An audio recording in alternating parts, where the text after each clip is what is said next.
L'origine de cette tenture nous est inconnue. On sait seulement qu'elle arrive à la fin du XVIe siècle dans la cathédrale de Reims, car elle est offerte par son archevêque Charles de Guise, cardinal de Lorraine. Plus d'un siècle donc après sa fabrication. Sa vocation était de décorer une partie de la cathédrale. On retrouve des traces de l'histoire de cette tenture, dont on n'a plus que 2 tapisseries aujourd'hui, dans la première moitié du XIXe siècle. Ces tapisseries sont toujours exposées dans la cathédrale de Reims, mais un petit peu passées de mode, elles seront reléguées dans de secondes zones. Et on n'hésite pas parfois, pour les adapter à l'architecture de la cathédrale, à les découper. C'est ce qui est arrivé à notre tapisserie ici. Cette tapisserie a été découpée dans sa partie centrale. On peut voir une première césure ici. Et la seconde est ici. Quelques décennies après, on décide finalement de combler ce trou qui avait été aménagé pour laisser le passage d'une porte, de rapiécer la tapisserie. Pour la restaurer en quelque sorte, on va utiliser 3 fragments de d'autres tapisseries de la même tenture.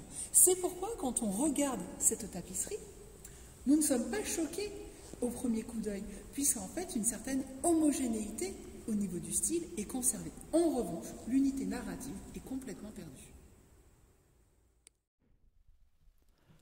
En s'approchant, on peut observer un fragment qui raconte le récit légendaire de l'ermite de Joyenval. Accompagné vraisemblablement de la reine Clotilde, en forêt de Marly, ce moine reçoit miraculeusement d'un ange les armoiries de France. Les 3 fleurs de lys d'or sur un fond bleu d'azur. Pour les hommes de la fin du Moyen-Âge, ces armoiries chrétiennes doivent se substituer à celles païennes utilisées par Clovis, les 3 crapauds verts observés dans les précédents épisodes. Il s'agit bien d'une création, d'une fiction postérieure au règne de Clovis, puisque, pour rappel, les blasons sont inventés plusieurs siècles après l'existence de ce roi. En dessous, 2 autres fragments comblent les mutilations. On voit des hommes portant des armes à feu dont l'une vient de servir. Plus bas, on peut observer la partie inférieure de cavaliers provenant d'une autre scène de bataille. Durant la Première Guerre mondiale, les 2 tapisseries subsistantes de cette tenture connaissent de nouvelles péripéties. Tout d'abord déposées dès la fin août 1914, elles sont transférées à Paris en décembre 1915. Durant tout le conflit, elles sont exposées au Petit Palais et ne retrouvent la cité rémoise qu'en 1921. Elles sont alors exposées dans la cathédrale à la période estivale.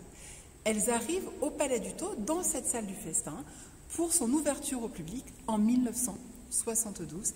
Et donc on espère bientôt pouvoir vous les remontrer. Donc ce feuilleton s'arrête ici. Merci à tous de l'avoir suivi et à bientôt dans nos monuments.